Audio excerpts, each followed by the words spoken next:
15 साल में जितनी ग्रोथ होना चाहिए शिवराज जी की सरकार में उतने नहीं है। अभी तक पिछले कोरोना से एक भी वैकेंसी फिलअप नहीं हो पाई। प्रभाव बहुत पड़ेगा क्योंकि युवाओं ने बहुत मेहनत किए थे, इसलिए वो थोड़ा सोच रहे हैं कि कांग्रेस को इस बार मौका दिया जाए। सरकार का ऐसा है कि कमलनाथ जी के द्वारा विकास तो हुआ है, लेकिन जितने साल से कमलनाथ जी है उस स्तर पे विकास नहीं हुआ। मेरा वोट मेरी आवाज की यात्रा छिंदवाड़ा के सिमरिया पहुंच चुकी है। अगर विधानसभा की बात करूं तो ये सौंसर विधानसभा है, जहां पर पूर्व मुख्यमंत्री हैं और कांग्रेस के सीएम पद के प्रत्याशी हैं कमलनाथ। उन्होंने ये मंदिर बनवाया है। एक कहानी मंच से उन्होंने कही थी कि एक बार वो यहाँ से गुजर रहे थे तो अचानक उनकी गाड़ी लड़खड़ा गई थी और उनकी किसी तरह से जान बची थी। तब उन्होंने ये प्रण लिया था कि वो इस स्थान पर मंदिर बनवाएंगे और ये कुछ साल पहले मंदिर बन करके तैयार है। अब इस इलाके में कहा जाता है कि पूरा इलाका कभी वीरान हुआ करता था, लेकिन अब एक तरह से एक धार्मिक स्थल भी और एक पिकनिक स्पॉट के रूप में भी डेवलप हो गया है। इसके अलावा यहाँ के तमाम लोगों को रोजगार भी मिल गया है। अलग अलग स्थानों से लोग आते हैं यहाँ पर। अब इन लोगों से एक छोटी सी बात मैं ये जानना चाह रहा हूँ कि सौंसर विधानसभा है और छिंदवाड़ा है, कमलनाथ जी का काम है ये, आखिर अब क्या स्थिति है? क्योंकि यहाँ से विजय रेवनाथ जी चौरे कांग्रेस से लड़ रहे हैं। इसके अलावा बीजेपी से भी एक प्रत्याशी हैं। क्या मुकाबला है? आप छिंदवाड़ा से आए हैं, वहाँ का क्या माहौल है और पूरे एमपी में क्या इस समय दिख रहा है आपको? जी, यहाँ काफ़ी अच्छा माहौल है और कांग्रेस ने जो काम की है वो बहुत अच्छा काम की है। जैसे कि रेलवे स्टेशन बनाना और ये जो धार्मिक प्लेस है, स्पेशली ये है जो हनुमा जी के मंदिर है, वो काफ़ी अच्छा बना है और काफ़ी लोगों को रोज़गार दिया गया है। और अभी और अगर कंटिन्यू रहती ये सरकार तो काफ़ी डेवलपमेंट हो चुका रहता अभी। जैसे काफ़ी काम जो बंद हो चुके हैं बीजेपी की सरकार में, तो ये अभी कांग्रेस की सरकार अगर रहती तो काफ़ी चलता, बहुत अच्छा रहता। अब चुनाव है, इस बार क्या दिख रहा है? इस बार क्या क्या माहौल है इस बार? डेफिनेटली इस बार तो कमलनाथ जी आना चाहिए और आएंगे ही। वो तो काफ़ी उनका अच्छा काम है, सराहनीय काम रहा है और रहेंगे, अच्छा रहा है। अच्छा, आप कहाँ से आए हैं? मैं छिंदवाड़ा से आया हूँ, रामगढ़ी गांव से। अच्छा, तो अगर देखा जाए तो कमलनाथ जी छिंदवाड़ा के लिए अच्छा काम किया उन्होंने, लेकिन जितना काम करना था उतना योग्य काम नहीं कर पाए वो मुख्यमंत्री रहते हुए। बाकी अगर देखा जाए छिंदवाड़ा से इस बार तो नए प्रत्याशी को मौका देना चाहिए। अच्छा, कमलनाथ जी को नहीं लड़ना चाहिए था, नहीं, दूसरे को? हाँ नहीं, कमलनाथ जी लड़े ठीक है, लेकिन इस बार बीजेपी को मौका देना चाहिए बीजेपी क्योंकि को? अगर बंटी साहू देखा जाए तो वो बहुत अच्छे नेता उभर के आ रहे हैं। अच्छा, और बात रही सौंसर की, तो यहाँ बीजेपी का माहौल थोड़ा सही समझ में आ रहा है। बाकी यहाँ भी प्रत्याशी बदलना था कमलनाथ जी को, लेकिन उन्होंने सातों विधानसभा में फिर से वही प्रत्याशी खड़ा कर कर थोड़ी गलती की है, ये हमें ऐसा लगता है। बाकी यहाँ छिंदवाड़ा में तो खैर कमलनाथ जी का गढ़ है और वो यहाँ से निश्चित ही जीतेंगे।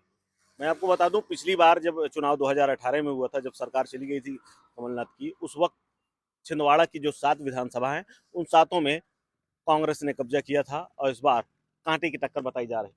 आप भी आए हैं, क्या माहौल है? अलग अलग स्थानों में आप लोग घूमते रहते हैं, युवा भी हैं, क्या माहौल है और क्या स्थिति है इस समय? बीजेपी का माहौल बहुत खतरनाक दिख रहा है। बीजेपी जीतने की पूरी संभावना है। अच्छा। बंटी साहू का बहुत ज़्यादा हर गांव पे उन्हीं की चर्चा हो रही है।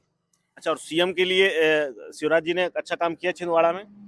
किया है लेकिन थोड़ा कम। उनके हिसाब से दूसरे प्रत्याशी चाहिए शिवराज जी जगह। अच्छा, सीएम आप देखना चाह रहे हैं किसी और को? बीजेपी की तरफ से ही। बीजेपी की तरफ से इस बार कई लोकसभा के प्रत्याशी जो सांसद हैं उनको उतार दिया है, एक दो मंत्री भी उतार दिए एमपी से। तो लग रहा है कि उनमें से किसी को बनना चाहिए, कोई और? हाँ, और कोई और। आप? सिंधिया जी को इस बार मौका देना चाहिए। सिंधिया जी को? सिंधिया जी, क्योंकि मामा ने बहुत अच्छा काम किया है, मामा गलत नहीं है, लेकिन समय के अनुसार इंसान को बदलना चाहिए, इसलिए सिंधिया जी को इस बार मौका देना चाहिए। हाँ, मैं आपको बता दूं कि थोड़ा सा माहौल बदला है और लोग कह रहे हैं कि 18 साल का करीब करीब राज हो चुका है, उससे ज़्यादा वो रह चुके हैं और इस बार भी संभावना है, जिस तरह की गणित है उसमें लग रहा है। आपको भी ये सोच रहे हैं कि शिवराज जी की जगह में किसी और को होना चाहिए या? जी हाँ, बिल्कुल, क्योंकि अगर हम 15 साल का ओवरऑल एवरेज भी देखा जाए तो जैसे कि एजुकेशन डिपार्टमेंट में भी हो गया, नौकरी डिपार्टमेंट में भी हो गया, तो 15 साल में जितनी ग्रोथ होना चाहिए शिवराज जी की सरकार में उतने नहीं है। जितने भी शिक्षित वर्ग है और बेरोजगार वर्ग है, वो आज आप लोगों के सामने साक्षात दिख रहा है कि जितनी भी वैकेंसियां हैं वो सब पूरी पेंडिंग पे पड़ी है। अभी तक पिछले कोरोना से एक भी वैकेंसी फिलअप नहीं हो पाई। अच्छा, आप युवा हैं, आप पटवारी वाला जो हुआ, पटवारी वाले में कहा गया कि बड़ा घपला हो गया, बड़ा घोटाला हो गया। आप लोग इसके बारे में क्या सोचते हैं? वो तो गलत हुआ कि कुछ लोगों ने बहुत मेहनत किए थे, इस हिसाब से बहुत गलत हुआ कि उनकी मेहनत पूरी तरह से पानी में मिल गई। ये तो आपके गलत दोस्त हुआ। यार भी थे हाँ, कुछ पट हम कुछ लोग भी थे ऐसे जो पटवारी का वो दिए थे, लेकिन अब समय के अनुसार ऐसा हुआ कि वो गलत हो गया, जिससे बहुत सारे लोगों को नुकसान हुआ है। इसका कुछ चुनाव में प्रभाव है? प्रभाव बहुत पड़ेगा क्योंकि युवाओं ने बहुत मेहनत किए थे, इसलिए वो थोड़ा सोच रहे हैं कि कांग्रेस को इस बार मौका दिया जाए। अच्छा, आप कहाँ से आए हैं? क्या स्थिति है इस समय चुनाव की? छिंदवाड़ा में आप तो आए तो कमलनाथ जी के स्थान का बनाया हुआ, डेवलप किया हुआ, लेकिन आप क्या सोच रहे हैं इस बार सरकार का क्या करने वाले हैं? सरकार का ऐसा है कि कमलनाथ जी के द्वारा विकास तो हुआ है, लेकिन जितने साल से कमलनाथ जी है उस स्तर पे विकास नहीं हुआ है। आज 40 साल हो गए कमलनाथ जी हमारे क्षेत्र में है, लेकिन वैसा विकास नहीं हो पाया है। देखो अब क्या होता है। नहीं, कांग्रेस का ये कहना है कि हमको सीएम पद जो होता है ना, सीएम नहीं रहा हमारा। एक जब ये होता है कि विधायक किसी दूसरी पार्टी का होता है, सरकार किसी दूसरी पार्टी की भोपाल में चल रही होती है, तो उससे थोड़ा सा इफेक्ट रहता है। क्या इस बात से जो कांग्रेस कह रही है कि इसी वजह से थोड़ा सा विकास में कमी रह गई, क्या इस बात से आप सहमत हैं? नहीं नहीं, ये इशू नहीं है। हमारे कमलनाथ जी मंत्री भी रहे, कैबिनेट मंत्री रहे, उद्योग मंत्री रहे, तो उसको लेके तो ये नहीं है, ऐसा नहीं है। आप अगर पद में हो तो ऐसा तो नहीं है कि आप काम नहीं करवाओगे। जो विकास होना है अभी देखो कंपटीशन हुआ, बीजेपी उभर के आई है, उसके कारण विगत 15 सालों में विकास हुआ है। आप 40 साल से रहे, उस समय होना था विकास।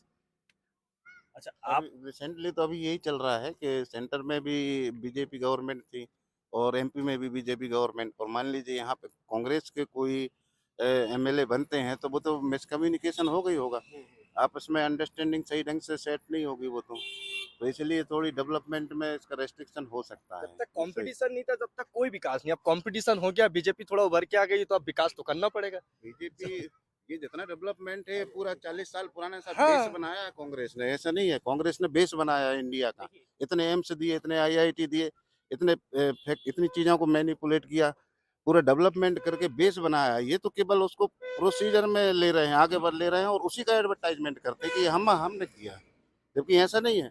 एक कांग्रेस ने बेस बनाया पूरा। कांग्रेस की जो गवर्नमेंट है वो सिस्टमेटिक तरीके से और हर आदमी को लेकर चलती है, अंडानी और ये अबानी को लेकर नहीं चलती अकेली।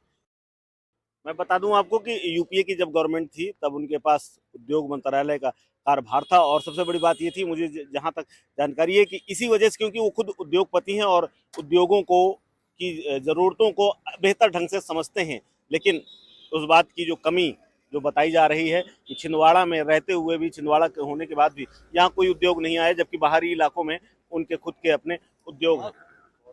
आप मानते हैं कि छिंदवाड़ा में उद्योग के मामले में थोड़ा पिछड़ गया? जैसे कमलनाथ जी इतने साल से छिंदवाड़ा में, तो कम से कम 2-4 उद्योग बड़े बड़े ऐसे होना था जिसमें यहाँ के बेरोजगारों को रोजगार मिले। यहाँ का आदमी दूसरे स्टेट में जाकर अपना रोजगार कर रहा है। आप इतने साल से हो, कैबिनेट मंत्री रहे हो, उद्योग मंत्री रहे हो, आपको यहाँ छिंदवाड़ा को एक ऐसी उपलब्धि देना था छिंदवाड़ा के लिए कि आप यहाँ के युवाओं को रोजगार मिले विशेष तौर पर। आप ये बताओ, आप युवा हैं, सरकार चल रही बीजेपी की, इस इलाके में कमलनाथ जी का दबदबा है, ये ऐसा बताया जाता है, और क्योंकि उन पिछली बार 7 सीटें उनकी वजह से जीते थे। युवाओं के लिए क्या देख रहे हैं यहाँ छिंदवाड़ा में, और ये सौंसर है और बाकी जगह में? आप लोग जो सरकार चल रही थी उससे संतुष्ट हैं, या आप चाह रहे हो कि कुछ नया चाहिए अब? नहीं, संतुष्टि तो है यहाँ पर, क्योंकि यहाँ पर कमलनाथ जी का गढ़ है और यहाँ पर रेमंड्स फैक्ट्री है और यहाँ पर इंडस्ट्रियल एरिया खुल रहा है अभी नया छिंदवाड़ा में। उसके अलावा भी और नया मतलब ये मेडिकल कॉलेज का काम चालू है।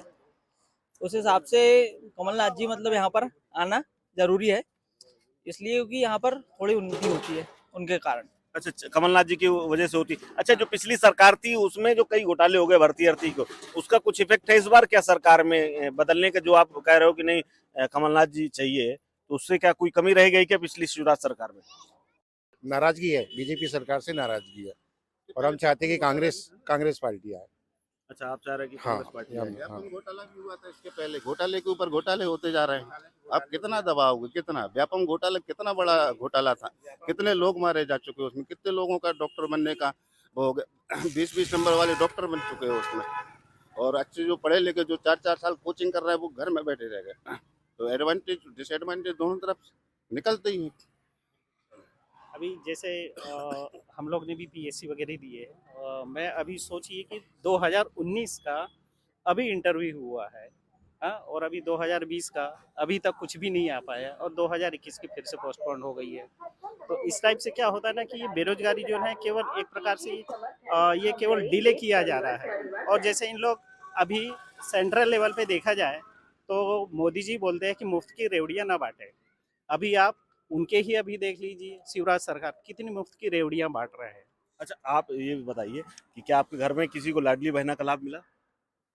अभी तो नहीं, हम लोग क्या है अभी वो वाला ले नहीं पाए हम लोग, ऐसा। फॉर्म डाला था? नहीं, अभी हमने नहीं डाला। क्यों, अब तो 2-3 महीने हो गए, मिल जाना चाहिए। नहीं, मेरी वाइफ जो है वो गवर्नमेंट जॉब में है। अच्छा अच्छा, आपके यहाँ मिला किसी को? नहीं, मेरी वाइफ भी डॉक्टर है, गवर्नमेंट डॉक्टर है, नहीं मिला उनको। अच्छा, आपके यहाँ किसी को लाडली बहना का? हाँ बिल्कुल, मेरे यहाँ वाइफ को मिला है, मेरे यहाँ मम्मी को मिला है। मैं आपको एक चीज बता दूं, हमारा एरिया है पिछड़ा, पतालकोट एरिया पड़ता है हमारे क्षेत्र में। आदिवासी लोग हैं जिनकी डेली बेसिस की मजदूरी लगभग 150 रुपए है। लाडली बहना एक ऐसी योजना थी, रक्षाबंधन उनका इतना खुशनुमा गया है जितना उनका पिछले 20 सालों में भी नहीं गया होगा। इससे क्या, इसकी वजह से क्या हो चुनाव? सकता है महिलाओं के वोट पलटे, हाँ, तो बस- सिर्फ महिलाओं का वोट बैंक पलटे, वोट ऐसा राजनीति- नहीं। छिंदवाड़ा जिले में ये कमलनाथ चुनाव- जी को बहुत पसंद करते हैं, मैं खुद भी इलेक्शन पसंद ईयर करता हूँ। में यही तो मुफ्त की रेवड़ियां कहलाती हैं, जो इलेक्शन ईयर में आपको दे रहे हैं और बाद में फिर उसके बाद जहाँ 4 साल देखो, आपसे रेसो ढंग से कोई भी हो, वसूलेंगे। जहाँ आपने आप इलेक्शन महंगाई टाइम को पे दिया देखो, महंगाई कहाँ से कहाँ तक पहुंच चुकी है। आप जबलपुर के रेलवे स्टेशन जाना 10 रुपए आपको बाथरूम करने के लगते हैं वहाँ पे। अब तो बैठने का सिस्टम भी खत्म कर दिया। आप 10 रुपए घंटे के हिसाब से बैठोगे, आप फ्री बैठ भी नहीं सकते वहाँ पे। मैं रेलवे ये बोल रहा हूँ आपकी ट्रेन लेट है ना 1 घंटे, तो आप बैठने के 10 रुपए दोगे, तब उसके बाद आप 1 घंटे वहाँ वेट कर पाओगे। ये फिर 4 साल आपसे वसूलेंगे, 1 साल आपको इलेक्शन वाले टाइम पर देंगे और 4 साल आपको वसूलेंगे। तो ये किस प्रकार का डेवलपमेंट और किस प्रकार का ह्यूमन एम्पावरमेंट नहीं, हुआ? महंगाई अगर हुई है तो फिर कमाई भी तो बढ़ी है लोगों की। आज से 10 साल पहले एक मिस्त्री काम करता था, उसकी हाजिरी 300 रुपए थी, तो उस हिसाब से वो अपना व्यवसाय, अपना घर परिवार चलाता था। आज उसकी हाजिरी 700 रुपए, तो महंगाई कहाँ है? आज वो 700 रुपए ले रहा है भाई मिस्त्री। आप वो 150 रुपए जो जिसकी कमाई बता रहे थे आदिवासी इलाके की, आप जो आज डेली बेसिस पे 150 रुपए का गड्ढा खोदता था, आज उसको लाडली बहना से 1000 रुपए मिला, उसके मम्मी को मिला, उसके घर के बच्चे। लेकिन रोजगार तो नहीं मिला ना। नहीं, क्यों नहीं मिला? आज उसको 400 रुपए गड्ढा खोदने का मिलता है, पहले 150 मिलता था। लाडली जब बहना पैसा- का लाभ मिला उसको 300 हाँ। रुपए, ठीक है। नहीं, आप 1000 रुपए 1000 रुपए जी। मिला, लेकिन 150 रुपए उसको मिलता था हाँ? और लाडली बहना का लाभ उसको मिल गया, गया। तो उसकी रक्षाबंधन अच्छी चली अच्छी गई गई ना। और और आज दूसरा उसके- पॉइंट ऑफ व्यू आप बता रहे हैं कि 700 रुपए मिलता है, मतलब नहीं, डबल नहीं, मीनिंग। नहीं, डबल। बताओ। एक गड्ढा खोदने वाला और एक मिस्त्री, दोनों की हाजिरी अलग अलग होती है। हाँ, चलिए, मैं अलग ये अलग। चीज बता चलो, रहा हूँ चलिए, आपको। बताइए। मिस्त्री की हाजिरी आज से 10 साल पहले 300 रुपए थी, हाँ। आज 600 रुपए। तब भी अच्छा निकल जाता था, नहीं, लेकिन अब नहीं, 700 में अच्छा नहीं निकल रहा। आज से 10 साल पहले तेल के रेट क्या थे? मैं ये बोल रहा हूँ कि ये जो है जो लाडली बहना है, हाँ। ये चुनाव के टाइम पे ही क्यों याद आई? यही चीज तो, Exactly, यही मैं ये रेसो बोल है, रहा हूँ ये भी कि हम भी यही 15 पॉइंट बोल रहे हैं 15 साल कि से चाहे क्या बीजेपी लाडली हो, बहना को चाहे याद कांग्रेस नहीं हो, है? चुनाव के टाइम देखिए- पे ही लॉलीपॉप क्यों देते हैं? आप, मैं ये बोल रहा हूँ हाँ, कि that is the bloody point. किसी- Lollipop. That is called as किसी को भी lollipop. ये just- lollipop है, हाँ, जो आपको चूसने के लिए दिया जाता अगर है आप इलेक्शन ईयर में। किसी को भी अगर स्टेबल करना चाहते हो तो उसको भीख मत दो, उसको आप कुछ रोजगार बना के दो ताकि वो यही स्टेबल चीज तो कर मैंने सबसे पहले बोला। आप क्या होगा, चाहे वो एमपी हो, चाहे कहीं 3,000 रुपए दे दो, आप वो 10 दिन में खर्च कर लेंगे, फिर ले दे के 20 दिन उनकी वही कंडीशन रहेगी। 3,000 रुपए लेके आज कुछ गुजरात का स्वास्थ्य डेवलपमेंट दो क्या है? उनको। हाँ, गुजरात का डेवलपमेंट क्या है? एशिया की सबसे बड़ी कपड़े की मंडी सूरत में। लेकिन अब तो बर्बाद हो रहे हैं। अब तो माल मेड इन बांग्लादेश आ रहा है। हम लोग चाइना चाइना कह रहे हैं, मेड इन कपड़ा सबसे ज्यादा मैं आपको बताऊं बांग्लादेश से आ रहा है। ढाका में बहुत बड़ी इंडस्ट्री हो गई, इसीलिए उनकी ग्रोथ हो रही है। ये जो अभी 3,000 रुपया लाडली बहना को दे रहा जा रहा है, तो इसका जो है बजट, आपने कभी देखा है कि इसका बजट किस पे बढ़ने वाला है? वो आम लोगों पे ही पड़ने वाला है ना? लोगों पे ही पड़ेगा ऐसा। उसका पूरा बजट। और अभी दूसरा एमपी शिक्षा सरकार और पे कम स्वास्थ्य। से कम 40,000 करोड़ रुपए का क्या है कर्ज है इस पे, और अभी इसका अभी तो- हाल में ही 1000 रुपए, ये फिर हाल ही 1000 में करोड़ रुपए लिए। शिक्षा और स्वास्थ्य सबसे बड़े ऐसा। मुद्दे हैं। केवल बिल्कुल, ये शिक्षा और दो स्वास्थ्य ये होना दो चाहिए। मुद्दे जो है ना, ये डेवलपमेंट के सबसे बड़े मुद्दे हैं। और उसके बाद में जितना भी है वो भी जरूरी है, लेकिन इन दोनों को फर्स्ट प्रायोरिटी में रखना चाहिए, शिक्षा को और स्वास्थ्य को। आरबीआई अब आज के स्वास्थ्य इसके के, आप पहले- स्वास्थ्य का देख लो। आप जैसे कि ये हाईवे, हमारे यहाँ से हाईवे निकला हुआ 4 वे, अब देखोगे वहाँ पे जितने भी गवर्नमेंट के हॉस्पिटल्स हैं, वहाँ पे फर्स्ट एड की सुविधाएं आपको नहीं मिले। कोई एक्सीडेंट हो गया ना, वो ब्लड हेमरेज को रोक नहीं पाएंगे वो लोग, न रोकते हैं। ऐसा हो चुका है हमारे साथ। मेरे खुद रिलेटिव का एक्सीडेंट हुआ, हॉस्पिटल ले जाते हैं, वो सीधा तहसील में रेफर करते, तहसील वाले फिर जबलपुर रेफर कर देते हैं। वो इतने सरकमटेंस में घूमने में ही 2 घंटे हो जाते हैं, आदमी डेथ हो जाती है। आप कहाँ आप शिक्षा को सुधारो ना, स्वास्थ्य को सुधारो आप अपने। अब क्या चाह रहे हैं कि कहाँ से निकलेगा सोल्यूशन, क्या लग रहा है? ये गवर्नमेंट हट जाना चाहिए बीजेपी अभी की, जैसे कांग्रेस की गवर्नमेंट। छिंदवाड़ा से बोला जाता है कि ठीक है, मौका देना चाहिए हर किसी को, लेकिन अभी जैसे सीएम के पद पे ना एक बार कमलनाथ जी को भी मौका देना चाहिए, बिल्कुल देना चाहिए, और ये तो बिंदास देना चाहिए, क्योंकि हाँ बिल्कुल, क्योंकि अगर आप एवरेज देखा जाए तो शिवराज जी ने केवल अपने क्षेत्र का ही विकास किया है, बाकी कुछ नहीं किया है। जैसे कमलनाथ जी को अपन बोलते हैं कि छिंदवाड़ा लेवल पे, और वो बिल्कुल सही है कि पहले अपना घर भरा जाता है ना, उनका भी सही है एक प्रकार से ये, लेकिन हो सकता है कि हर किसी की नीति जो होती है वो अलग होती है। हो सकता है कमलनाथ जी पूरे एमपी को लेके चले, लेकिन उनको मौका नहीं दिया गया। आप 15 साल में नहीं कर पाए, आप उनको 1 साल में हटा के दे दिए और बोलते कि क्या किए। अच्छा, एक चीज बस लास्ट ये है कि सरकार तो बन गई थी पिछली बार भी 2018 में भी, लेकिन फिर उसके बाद तो सरकार गिरा दी सर, तो इसका खतरा नहीं आपको लग रहा अगर मौका दे भी दिया जनता ने? ये हाँ, मैं इस आपको पता है बीजेपी इस विषय में ये कहूंगा कि ये जो विधायक जितने भी आते हैं वोट मांगने के लिए, उनसे जनता का ये होना चाहिए कि पहले उनको बोलना चाहिए, वार्निंग देना चाहिए, तू पलट तो नहीं जाएगा भाई, नहीं तो तेरे को वहीं 10 जूते मारना चाहिए। क्यों? क्योंकि आप उसको वोट दे रहे हो, बड़े मेहनत से पूरे 5 साल के वोट दे रहे हो, और आप अब वहां से 40-50 करोड़ रुपए लेके आप पलट जाते हो, दूसरी गवर्नमेंट में चली जाती है, उसका भुगतान किसमें? आम जनता में पड़ता है। जैसे कि अभी सिंधिया जी हैं, पूरे चले गए हैं, आप उस लेवल पे चले गए, गवर्नमेंट गिर गई, किसी को मौका नहीं मिला, किसका पैसा गया? आम जनता का गया। ऐसा तो ये है सौसर विधानसभा में मैं खड़ा हूं, लेकिन यहाँ भी चर्चा यही है कि मुख्यमंत्री के पद पर एक बार फिर से क्यों ना हो कमलनाथ को बैठाला जाए, लेकिन फिर भी लाडली बहना का जो अपना जोर है, जो सीएम शिवराज सिंह चौहान ने अपने भांजे और भांजियों के लिए जो व्यवस्थाएं की हैं, उससे निपट पाना कितना आसान होगा कमलनाथ के लिए और कांग्रेस के लिए, ये देखने वाली बात होगी, और इसका परिणाम जल्द ही आ जाएगा। कैमरा पर्सन फुरकान के साथ कुलदीप द्विवेदी, वन इंडिया हिंदी।